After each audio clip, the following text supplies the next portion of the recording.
Look at the thumbnail. 6 people shouting.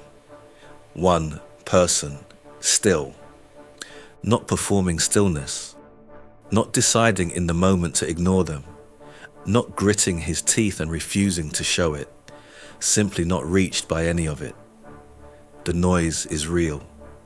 His eyes are closed. There is a settled weight to his face. World weary. Not anxious. Not performing. Whatever the 6 are shouting has not altered what he knows about himself. The question this image asks is not how to ignore better. It is, what has been built such that ignoring is not even required? What is it structurally that the 6 cannot reach? Most people approach this question from the wrong direction. They try to manage their reactions better, to breathe, to pause, to not respond in the moment. This is useful as far as it goes, but it addresses the symptom rather than the mechanism. The person who needs to manage their reactions is still being reached by what is said to them. They are simply becoming better at concealing the impact. The person in the thumbnail is not concealing anything. He genuinely is not moved. And the difference between those 2 states, managed reaction and genuine non-arrival, is not a difference in technique. It is a difference in structure. Niccolo Machiavelli spent his career as a diplomat and civil servant studying the mechanics of that structure, the specific conditions under which one person could be broken by another's words, actions, or withdrawal, and the conditions under which they could not. In chapter 19 of The Prince, he wrote that the prince who had avoided hatred had thereby also avoided contempt. The connection he was drawing was precise. Contempt is the tool by which people break you, and contempt can only take hold where it finds something to grip. A need, a fear, a dependency that gives the person wielding contempt their leverage. Remove what they need to grip, and contempt has nowhere to land. By the end of this, you will understand the 4 specific levers that make most people easy to break, the structural vulnerabilities that give other people leverage over your internal state, and what removing each one actually requires. This is not a guide to performing strength. It is a diagnostic of what is actually missing, and the work it describes is internal, slow, and genuinely difficult. That is also why so few people do it. Part 1. What makes you easy to break?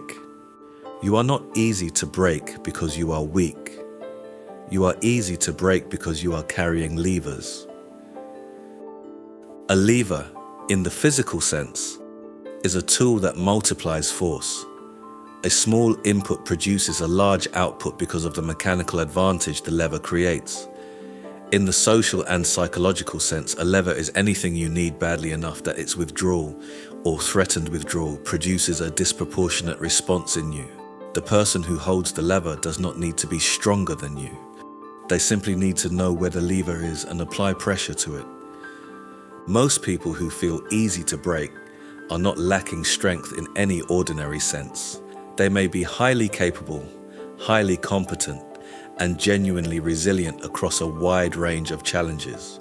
What they are carrying is a specific set of levers, needs that are large enough and visible enough that other people, consciously or not, find them and press.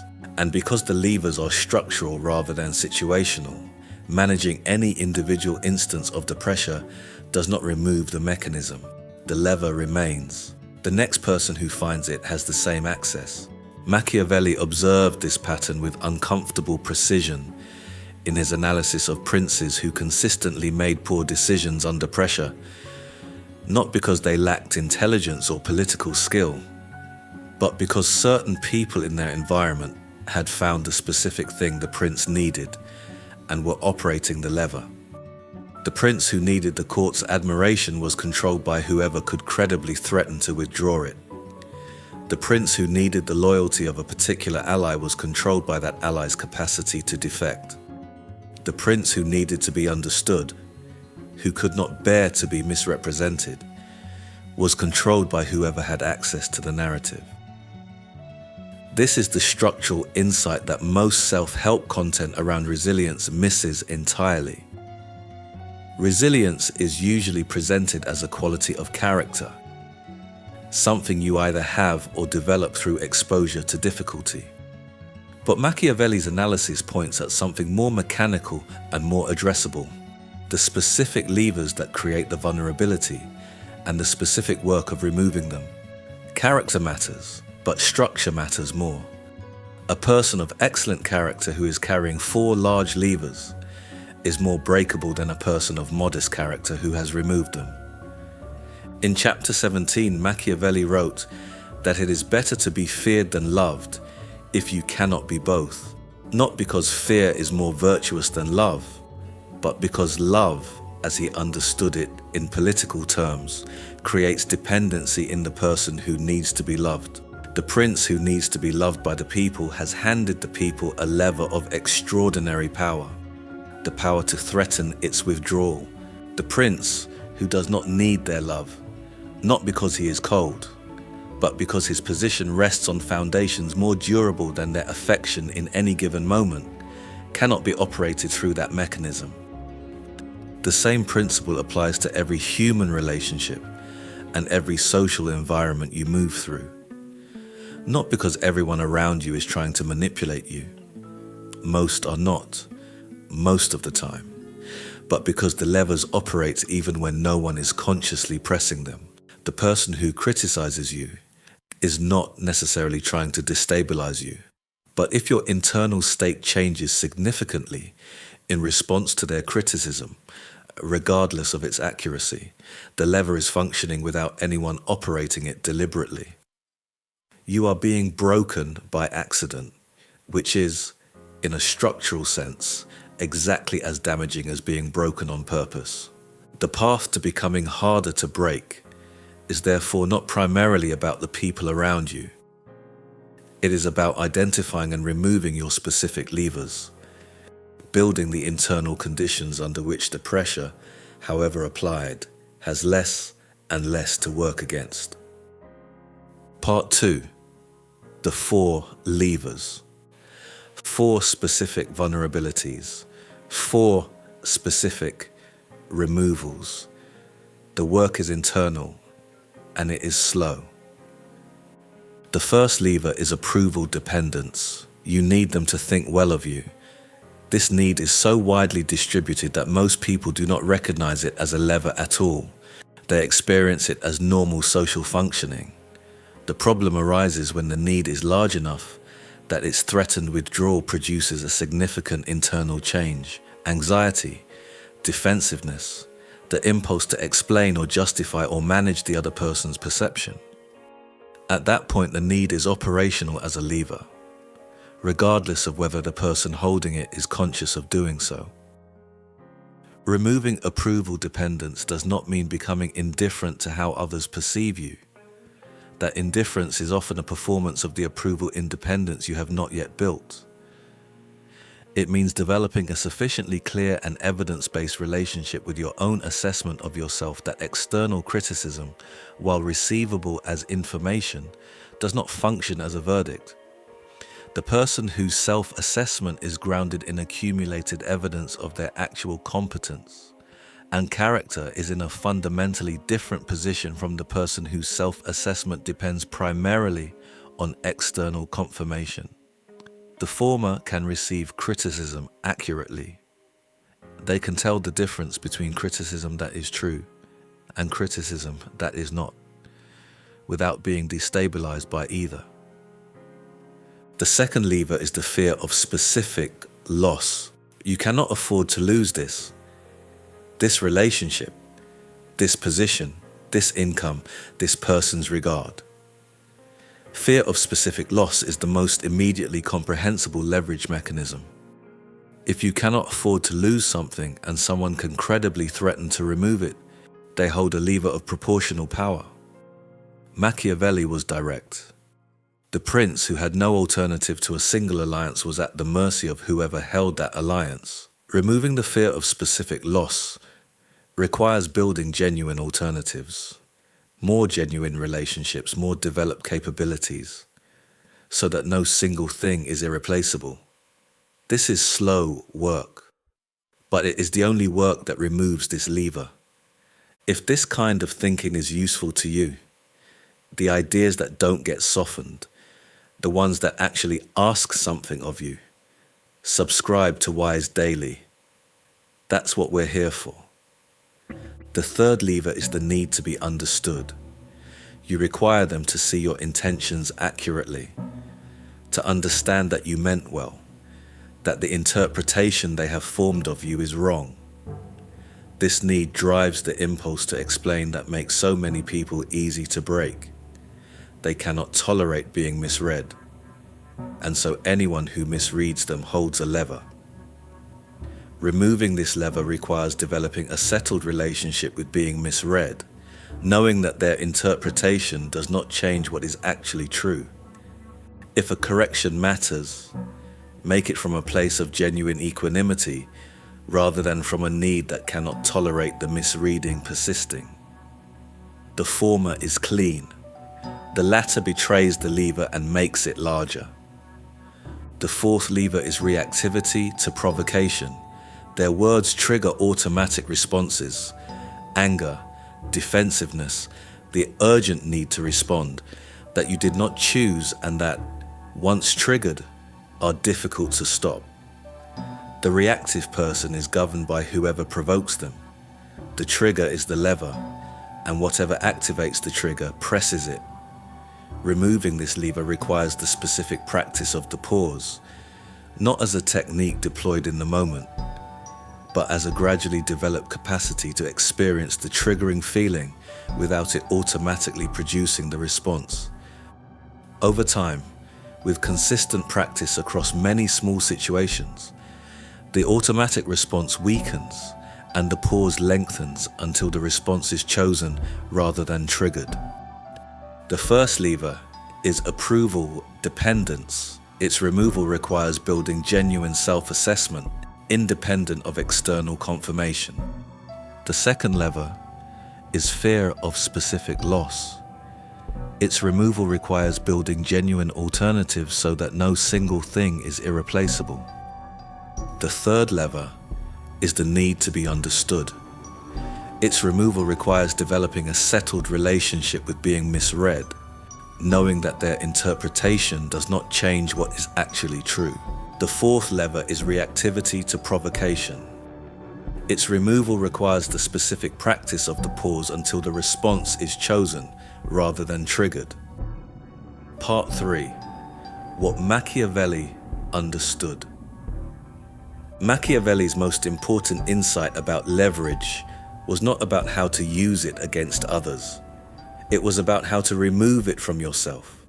His analysis of the prince's position, what made a prince secure and what made him vulnerable, was primarily an analysis of structural dependency, what the prince needed from external sources, and what happened to his decision-making quality when those sources were threatened.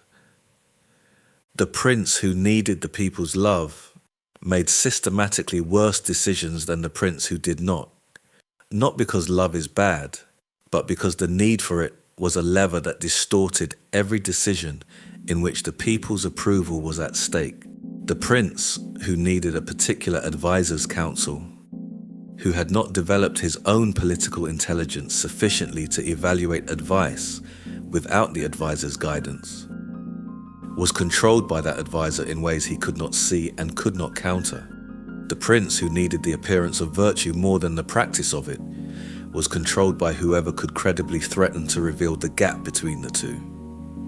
I want to say something directly here, because the popular version of this content, the become ruthless, become a monster, stop caring what anyone thinks framing, misses what Machiavelli was actually describing, and the miss is consequential. He was not recommending that you remove your levers by becoming someone who genuinely does not care about anything. That is not a description of a functional human life. It is a description of a specific kind of damage. The person who genuinely does not need approval, does not fear loss, does not need to be understood, and is not reached by provocation, not because they have done the work of building genuine alternatives and internal resources, but because they have simply stopped engaging with other people as a way of life, has not removed their levers. They have removed the relationships through which leverage operates. That is a different and worse outcome. What Machiavelli was describing is more precise and more demanding. The prince who had built genuine institutional support, actual relationships, actual competence, actual resources, did not need the people's love because he had something more durable underneath it. He had not stopped caring about the people. He had built a foundation that did not depend on their affection in any given moment. The care and the independence coexisted. The independence was structural, not emotional. This is the distinction the source material I am drawing from entirely collapses. It presents the removal of levers as the removal of care. Stop being the good guy. Become ruthless. Stop giving. This is the wrong direction. The good guy who keeps getting broken is not getting broken because he cares. He is getting broken because his caring is not supported by the structural foundations that would make it sustainable. He gives too much to too few. He does not build alternatives. He has not developed a self-assessment independent of the people he gives to. His caring is real, but structurally unsupported, and unsupported caring is what the levers operate on. The path Machiavelli was describing, and the path this script is pointing toward, is not the removal of care. It is the construction of the foundations that make care sustainable, building genuine alternatives, developing genuine self-assessment, practicing the pause, developing a settled relationship with being misread. These are the 4 removals. None of them require you to care less. They require you to build more underneath the caring, so that what you give is a choice made from a stable foundation rather than a compulsion made from a structural gap. The person who has done this work is not harder in the sense of being less feeling. They are harder in the sense of being less breakable, and the distinction matters enormously. Part 4. What the 6 cannot reach. Return to the thumbnail. The 6 figures shouting. The one still figure at the center. What they cannot reach is not his emotions. He is feeling something. The slight downward weight of his features tells you that. What they cannot reach is the place from which he decides who he is. Their noise is real. His assessment of himself is more real. Their interpretation of him may be inaccurate or accurate or somewhere between. It does not matter. It does not change what he knows. And because it does not change what he knows, there is no lever for it to operate on. This is the destination the 4 removals are pointing toward. Not a state of emotional numbness, not a performance of indifference, a settled relationship with your own assessment of yourself that is grounded in enough genuine evidence, enough accumulated experience of having actually done the work, having actually held your position under pressure, having actually built the alternatives and practiced the pause, that the noise from outside, however loud and however sustained, does not reach the place it is aimed at. Machiavelli arrived at something close to this personally. He was arrested, tortured, exiled, and professionally destroyed by the Medici who overthrew the republic he had served. For several years he lived in genuine hardship on a farm outside Florence, stripped of everything that had defined his public life. And what he produced in that exile, the prints, the discourses, the letters to friends that remain among the warmest things ever written by a man in genuinely difficult circumstances, suggest that the noise had not reached the place from which he decided who he was, not because he did not care about what he had lost, because something underneath what he had lost remained. He had not built the embankments to be invulnerable. He had built them to be survivable, and there is a significant difference between the two. You cannot build that foundation in a moment of crisis. It is built in the small, unglamorous decisions made across many ordinary situations. The moment when you do not explain when explanation is not required. The moment when you practice the pause when the response is already formed and waiting. The moment when you begin building the alternative that makes the feared loss genuinely more survivable. The 6 in the thumbnail are not his enemies. They are the test. And what the test reveals is not that he cannot hear them. It is that what they say cannot reach the place from which he decides who he is. The 6 in the thumbnail are not his enemies. They are the test. And what the test reveals is not that he cannot hear them. It is that what they say cannot reach the place from which he decides who he is. Most of us are easier to break than we need to be. Not because we are weak, but because we are carrying 4 levers we have not yet removed. The work of removing them is not dramatic. It looks like a person quietly building more underneath themselves, more alternatives, more genuine self-assessment, more practiced pauses, more settled relationship with being misread. Over time, the 6 stop having anywhere to press. The noise is still real. It simply stops landing where it used to. That quality, hearing everything and not being changed by any of it, becomes not a performance you are maintaining, but a structural condition you are in. The 6 in the thumbnail are not his enemies, they are the test. What they say cannot reach the place from which he decides who he is. That is the work. What is the specific lever that the people who have broken you most effectively have been pressing? If that question landed, type "I removed the lever" in the comments. Not for me, but for you. And if this video gave you something real, please like it, share it with someone who needs to hear it, and subscribe to Wise Daily. Every video on this channel is built to give you one thing: the philosophical tools to live with more power, more clarity, and more intention. We'll see you in the next one. Machiavelli gave us the external analysis, the mechanics of leverage, the structure of vulnerability, what makes a position stable or unstable under pressure. But there is a philosopher who wrote the internal manual, who described from the inside in real time what it actually feels like to practice this kind of settled self-assessment in conditions of genuine difficulty, who asked not just how to survive the 6 shouting figures, but how to remain genuinely useful to the world while they do. That philosopher is Marcus Aurelius, and the meditations are the subject of our next video.